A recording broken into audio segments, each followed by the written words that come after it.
Iniciamos este análisis con los ecos de un movimiento que está, pues, resonando con muchísima fuerza en Irán. Mucha fuerza. El material que tenemos sobre la mesa es una colección de reportajes, videos de redes sociales, entrevistas que documentan una ola de protestas a nivel nacional. Sí. La misión de hoy es sumergirnos en estos documentos para entender qué está pasando realmente, ¿no? ¿Qué impulsa a esta gente? Así es. Y fíjate que no se trata solo de un estallido espontáneo. Vamos a examinar cómo estos eventos parecen estar conectados a un llamado muy específico. Un llamado a la unidad. Exacto. Uno que viene del príncipe Reza Pahlavi, cuya entrevista es una de nuestras fuentes clave. Analizaremos cómo, en cuestión de días, lo que empezó como una protesta parece estar mutando. ¿En algo más? Sí, en algo que los propios participantes y observadores externos ya describen como una fase revolucionaria. A ver, vamos a entrarle a este tema que tiene muchísima tela de dónde cortar. Las primeras imágenes son impactantes. Durísimas. Vemos multitudes enormes, no solo en Teherán, sino en ciudades clave como Mashhad, Tabriz, incluso en Qom, que es un centro religioso súper importante. Claro. Pero lo que me salta de inmediato, más allá de los números, son las consignas. Se escucha clarísimo a la gente gritando, ni Gaza, ni Líbano, mi vida por Irán. Uf. Eso, de entrada, marca una línea muy clara, ¿no? Totalmente. Es una declaración de principios nacionalista. O sea, lo que estas consignas sugieren es un rechazo profundo a la política exterior del régimen. Claro que por décadas ha invertido recursos y vidas en conflictos regionales, exacto. La gente en la calle parece estar diciendo, nuestros problemas están aquí, en casa. Nuestra lealtad es con Irán. No con causas externas.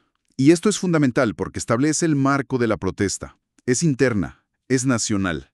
Y los reportajes conectan directamente estas manifestaciones masivas con un evento muy específico, lo que describen como el primer llamado público y nacional del príncipe Reza Pahlavi.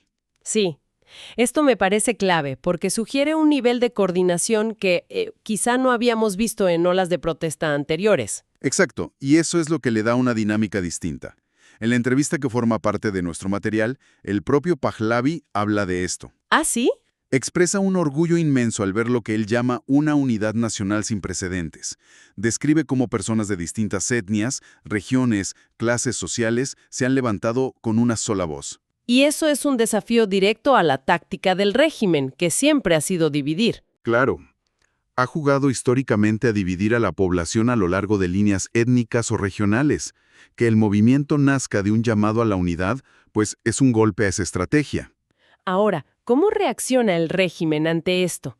Porque una cosa es una protesta local y otra muy distinta es un movimiento coordinado a nivel nacional. ¿Sí? Uno de los análisis en video destaca la reacción de los altos mandos y la describen no como una de fuerza, sino de, entre comillas, confusión y preocupación. Se ven nerviosos. Mucho. Hay un clip del comandante de la policía y del jefe del Poder Judicial lanzando amenazas, pero el análisis sugiere que su lenguaje corporal, el tono, delatan una profunda ansiedad. Y lo fascinante aquí, y que se analiza en varias fuentes, es que esas amenazas parecen haber tenido el efecto contrario. Totalmente contraproducente. En lugar de intimidar, expusieron una grieta en la armadura del régimen. Al salir a amenazar tan rápido, lo que proyectaron fue miedo. Miedo a perder el control. Exacto. Y los manifestantes parece que leyeron esa debilidad y en lugar de retroceder, la capitalizaron. La narrativa en la calle cambió de «tenemos miedo del régimen» a «el régimen nos tiene miedo». Ok, entonces tenemos a la gente en la calle unificada por este llamado y un régimen que reacciona con amenazas que le salen mal. Así es. Pero lo que me parece más sorprendente de estos materiales es que el movimiento no se estanca ahí. La estrategia evoluciona a una velocidad increíble. Correcto. Y aquí es donde se ve que hay un plan detrás. El príncipe Pahlavi emite un segundo llamado y el lenguaje cambia drásticamente. ¿Cuál es la cita? La cita textual es: nuestro objetivo ya no es simplemente salir a la calle. El objetivo es la preparación para la toma y el mantenimiento de los centros de las ciudades. Híjole, eso ya no es una protesta, es un manual de insurrección. Básicamente, Aconseja a los grupos avanzar por diferentes rutas para converger en puntos estratégicos para crear multitudes tan grandes que sean imposibles de dispersar. Pero a ver, pasar de la protesta a pedir la toma de centros de las ciudades es un salto gigantesco, es una escalada táctica brutal. Sí, lo es. ¿Los materiales que analizamos nos dan alguna idea de cuán realista es esta estrategia? Digo, ¿es factible o es más una declaración de intenciones? Esa es la pregunta del millón. Los análisis no afirman que la gente tenga la capacidad militar para tomar una ciudad en el sentido tradicional. Claro, más bien lo interpretan como un cambio psicológico y táctico. Psicológico porque le dice a la gente, dejen de pensar como víctimas que protestan. Empiecen a pensar como ciudadanos que van a recuperar su país. Exacto. Y táctico porque se enfoca en ocupar espacios públicos clave de forma permanente, no solo marchar a través de ellos. El objetivo es paralizar la vida normal y, por ende, el control del régimen. Y la estrategia no se queda solo en la calle. Hay una dimensión económica muy clara, clarísima. Es un ataque en varios frentes. El llamado se extiende explícitamente a los trabajadores de sectores vitales para el régimen. Transporte, pero sobre todo, petróleo y gas. Justo, que son su principal fuente de divisas. La instrucción es iniciar una huelga general para secar la fuente de ingresos del régimen. Y al mismo tiempo hay otro mensaje, uno más sutil. Sí, y este es muy sofisticado. Es para los miembros de las Fuerzas Armadas y de Seguridad que ya se han unido a lo que llaman la Plataforma de Cooperación Nacional. ¿Y qué se les pide a ellos? No se les pide desertar en masa, que sería muy arriesgado. No, la estrategia es más sutil. Se les pide ralentizar y perturbar la máquina de represión desde adentro. O sea, sabotaje a pequeña escala. Justo. Retrasar órdenes, cometer errores logísticos, pasar información. Es una guerra de guerrillas dentro del propio aparato de seguridad. O sea, le están pegando al régimen por todos lados al mismo tiempo. Presión en la calle, asfixia económica y fractura interna. Es una estrategia integral. Completamente. Y hay un video que de verdad se me quedó grabado, creo que captura perfecto este cambio psicológico del que hablamos. ¿Cuál? Muestra a la gente no huyendo de la policía, sino enfrentándose a ellos, y a un joven trepando a un poste para arrancar una cámara de vigilancia a plena luz del día. Ese cambio de víctima a protagonista parece ser el eje de todo. Absolutamente. Ese es el punto de inflexión. En su entrevista, Pahlavi lo analiza y dice algo muy potente. El factor miedo ya no existe. Ya no existe. La gente, explica, está tomando valor de los demás. Ver a tu vecino resistir te da la fuerza para resistir tú también. Se contagia. Y esto no es solo una percepción. Los materiales incluyen la opinión de un ex jefe de policía que afirma textualmente que la mayor pesadilla de las fuerzas represivas es la solidaridad y la unidad de los manifestantes. ¿Lo admite un ex jefe de policía? Sí. Admite que simplemente no tienen la capacidad numérica ni logística para reprimir multitudes masivas y coordinadas en todo el país. Hay otra escena que me parece un símbolo potentísimo de esta dinámica. Ocurre en Sadadabad, una zona de Teherán. Ah, sí, la de los altavoces. Exacto. Las fuerzas de seguridad, en un intento desesperado por imponer su autoridad, ponen la voz del líder supremo, Ali Khamenei, en altavoces. Y la respuesta de la multitud es... Inmediata y unánime. Empiezan a corear Javid Shah, larga vida al Shah. Es un acto de desafío increíble. Es que, en ese momento, el principal símbolo de poder del régimen se convierte en objeto de burla. Es la anulación simbólica de la autoridad. Claro. Y es importante entender el peso histórico de la consigna Javid Shah. No es un simple eslogan, ¿eh? Durante décadas fue el grito que encarnaba la identidad nacional. La estabilidad del Estado iraní. Justo. Al corearlo frente a la voz de Khamenei, la gente no solo está pidiendo un cambio de régimen, está evocando una era completamente diferente. Están rechazando la legitimidad de la República Islámica desde su raíz. Y sin embargo, la respuesta del régimen, según varios reportes, ha sido escalar la violencia.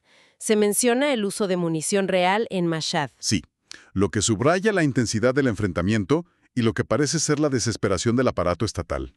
Claro. Precisamente.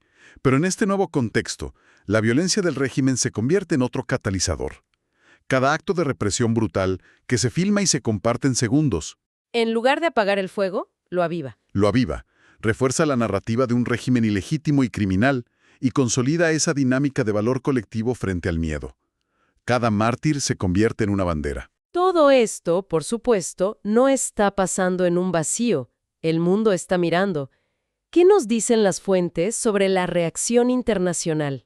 La atención es considerable. Se detallan las declaraciones del Departamento de Estado de Estados Unidos, de la Unión Europea. Condenando la violencia, apoyando el derecho a la protesta. Lo usual. Sí, pero también se citan comentarios más directos, como los de Donald Trump, que sugiere que el fin del régimen está cerca.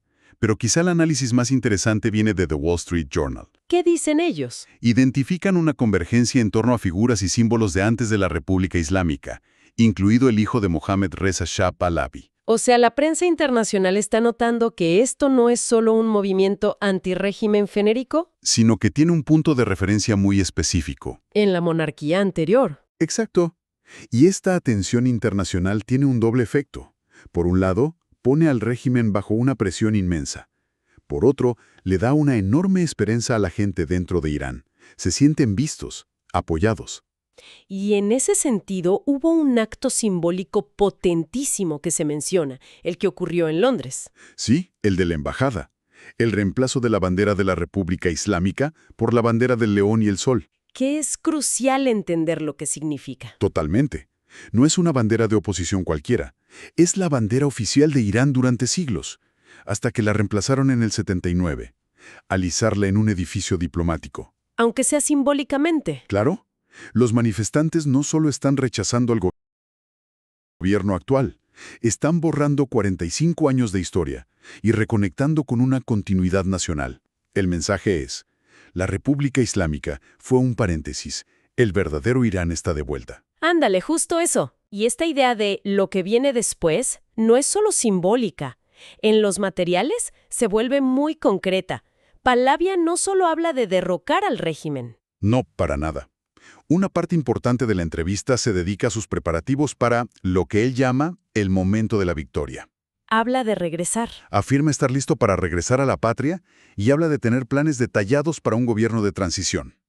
Menciona un plan para los primeros 100 días, cómo estabilizar la economía, negociar el levantamiento de sanciones. O sea, la reconstrucción del país. Justo. Esto es un cambio fundamental. Implica que no estamos hablando solo de un movimiento de oposición cuyo único objetivo es destruir. Sino de una alternativa que ya tiene una visión clara para gobernar y construir. Y eso proyecta seriedad, esperanza. Más allá de derrocar a sus opresores, sugiere que la transición no será un salto al vacío, sino un proceso organizado. Entonces, para ir cerrando las ideas, el panorama que pintan estas fuentes es el de un movimiento que ha cruzado un umbral.